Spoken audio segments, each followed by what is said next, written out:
ಇಲ್ಲಮ್ಮ, ಹಾಗೆಲ್ಲ ಏನೂ ಇಲ್ಲ. ಇವತ್ತು ಚಪಾತಿ, ಗೋಧಿ ಹಿಟ್ಟು, ಬಿಸಿನೀರು, ಸ್ಟವ್ ಅವೆಲ್ಲ ಇಲ್ಲವೇ ಇಲ್ಲ.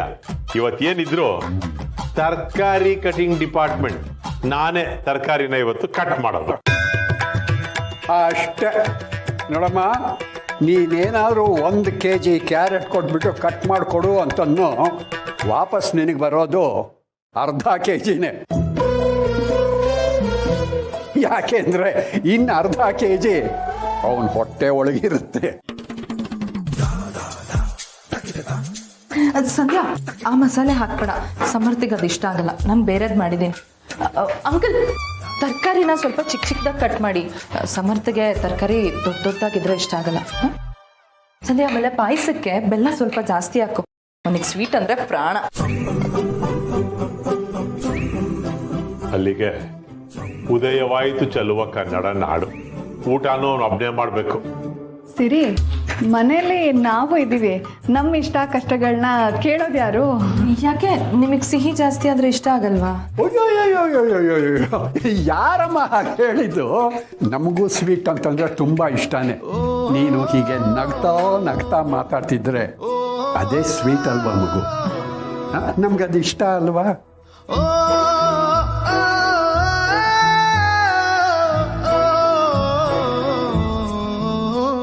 ಒಂದು ಮಗುನ ನೋಡ್ಕೊಳ್ಳೋದು ಎಷ್ಟು ಕಷ್ಟ ಅಂತ ನಮಗೆ ಇವತ್ತು ಗೊತ್ತಾಯ್ತು. ನಿಜವಾಗ್ಲೂ ನೀವು ತಾಯಿಂದರು ಗ್ರೇಟ್. ತಾಯಿಗಿಂತ ದೇವರಿಲ್ಲ ಅಂತ ಸುಮ್ಮನೆ ಹೇಳಲ್ಲ. ಒಂದು ಮಗುನ ಚೆನ್ನಾಗಿ ನೋಡ್ಕೋಬೇಕು ಅಂದರೆ ಅದು ಆ ದೇವರಿಂದ ಸಾಧ್ಯ ಆಗುತ್ತೋ ಇಲ್ವೋ, ಆದರೆ ತಾಯಿಯಿಂದ ಖಂಡಿತ ಸಾಧ್ಯ ಆಗತ್ತೆ. ಅದಕ್ಕೆ ಎಲ್ಲ ತಾಯಿಂದರಿಗೂ ನಮೋ ನಮಃ. ನೀವುಗಳೇನು ಕಮ್ಮಿನಾ? ನೀವುಗಳು ಸ್ವಲ್ಪ ಹೊತ್ತು ತಾಯಂದ್ರಾಗ್ಬಿಟ್ಟಿದ್ರಲ್ಲ. ಅವಿ, ಪೂರ್ಣಿ ಹೇಳ್ತಾ ಇದ್ಲು, ಅವಳೇನಾದ್ರೂ ಹುಡುಗ ಆಗಿದ್ದಿದ್ರೆ ನಿನ್ನನ್ನು ಹಾರಿಸ್ಕೊಂಡು ಹೋಗ್ಬಿಡ್ತಿದ್ಲಂತೆ. ಎಲ್ಲ ಅವಳ ನೀನು ಫೋನ್ ಮಾಡಿದ್ದಕ್ಕೆ ರೂಮ್ ಕೊಟ್ಟೋದ್ಲು. ಇದೇ ಅವಳಿಗೆ. ಸರಿ ಅಮ್ಮ, ನಾ ಹೊರಡ್ತೇನೆ. ಇದೇನು ಇದ್ದಕ್ಕಿದ್ದಾಗೆ ಹೊರಟ್ಬಿಟ್ಟೆ? ಇಷ್ಟೊತ್ತಾಗಿದೆ, ಊಟ ಮಾಡ್ಕೊಂಡು ಹೋಗು. ಬೇಡಪ್ಪ, ಮನೇಲಿ ಸಿರಿ ನನಗೋಸ್ಕರ ನಂಗೆ ಕಾಯ್ತಾ ಇರ್ತಾಳೆ. ಅವಳಿಂದ ಊಟ ಮಾಡಿರಲ್ಲ. ಸಿರಿಗೆ ನೀನೇ ಸಮಾಧಾನ ಮಾಡಬೇಕು ಸಮರ್ಥ. ಹಾಗೆ ನೋಡಿದ್ರೆ ನಾನು ಅವಳ ಹತ್ರನೂ ಕ್ಷಮೆ ಕೇಳಬೇಕು. ಪರವಾಗಿಲ್ಲಪ್ಪ, ತಪ್ಪು ಮಾಡಿರೋರೇ ಯಾರೋ, ಅದಕ್ಕೆಲ್ಲ ನಾವ್ಯಾಕೆ ಗಿಲ್ಟ್ ಫೀಲ್ ಮಾಡಬೇಕು? ಪಾಪು ಹೇಳ್ತಾ ಇರೋದು ಸರಿ ಮಾಧವ್ ಅವರೇ. ಯಾರ್ದೋ ತಪ್ಪಿಗೆ ನಮ್ಗೆ ಯಾಕೆ ಶಿಕ್ಷೆ ಆಗಬೇಕು? ಪಾಪು, ನೀನು ಅಷ್ಟೇ ಸಿರಿನ ಚೆನ್ನಾಗಿ ನೋಡ್ಕೊ. ಅವಳು ಯಾವಾಗಲೂ ಸಂತೋಷವಾಗಿರ್ಬೇಕು. ಅವಳ ಮನಸ್ಸಿಗೂ ಸಮಾಧಾನ ಆಗಬೇಕು. ಸರಿ ಅಮ್ಮ, ನಾನು ಹೊರಡ್ತೇನೆ, ಬರ್ತೇನೆ. ನಾನು ಇನ್ನೊಂದು ಸ್ವಲ್ಪ ಹೊತ್ತು ಹೀಗೆ ಇದ್ರೆ ನನಗೂ ದೃಷ್ಟಿ ಆಗ್ಬಿಡುತ್ತೆ. ನಾನು ಹೋಗಿ ಫ್ರೆಶ್ ಅಪ್ ಆಗ್ತೀನಿ.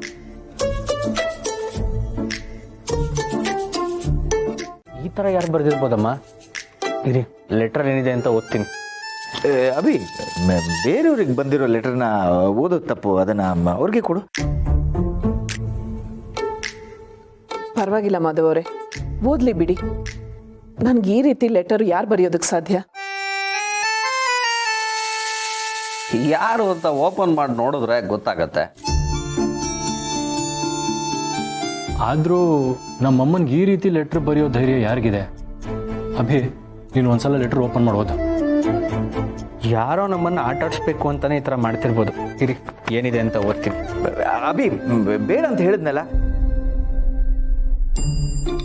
ಅಭಿ, ಅದು ತುಳಸಿಯವ್ರಿಗೆ ಬಂದಿರೋ ಲೆಟರು, ಅವ್ರಿಗೆ ಕೊಡು, ಅವರೇ ಅದನ್ನು ಓದಲಿ.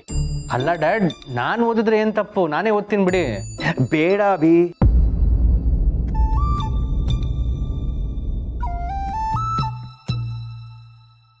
ಅಣ್ಣ, ಈ ಲೆಟ್ರು ಬರೆದಿರೋ ಮಹಾನ್ ಭಾವರು ತಾವೇನೋ? ಹಾಗಾದ್ರೆ ಸರಿಯಾಗಿ ಸಿಗಾಕೊಂಡಿದ್ದೀರಾ, ಅನುಭವಿಸಿ. ಅಭಿ, ನೀನು ಓದು. ತುಳಸಿಯವರೇ, ಇದು ನಿಮ್ಗೆ ಅಂತ ಬಂದಿರೋ ಲೆಟ್ರು. ಇದನ್ನ ಅವ್ರು ಯಾಕೆ ಓದಬೇಕು? ಇದನ್ನ ನೀವೇ ಓದಬೇಕು. ಯಾಕಂದ್ರೆ ಈ ಲೆಟರ್ ಬರ್ದಿರೋದು ಇದು ಲೆಟ್ರ್ ಬರೆದಿರೋದು ನಾನೇ.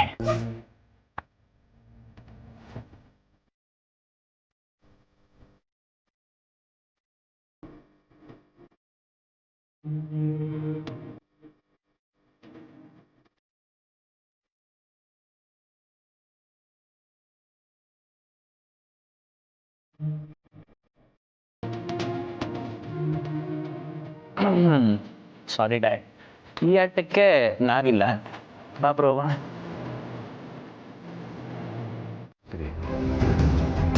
ನಾನು ಎಲ್ಲ ಕಡೆ ಹುಡುಕ್ತಾ ಇದ್ದೀನಿ. ನಿನಗೆ, ಅಭಿಯಣ್ಣಂಗೆ, ಅಭಿಗೆ, ಅಪ್ಪಂಗೆ ಎಲ್ರಿಗೂ ನ್ಯಾಯ ಸಿಗಬೇಕು. ಅವಳಿಂದಾಗಿ ಆ ಮನೇಲೆಲ್ಲರೂ ನೊಂದಿರೋರೆ. ಅವಳನ್ನ ಹಿಡಿಯೋವರೆಗೂ ನಾನು ಸುಮ್ಮನೆ ಕೂರಲ್ಲ. ಇನ್ನು 2 ದಿನದಲ್ಲಿ ಅವಳೆಲ್ಲೇ ಇದ್ರೂ ಹುಡುಕ್ತೀನಿ. ಯೋಚನೆ ಮಾಡಬೇಡ, ಬರ್ತೀನಿ.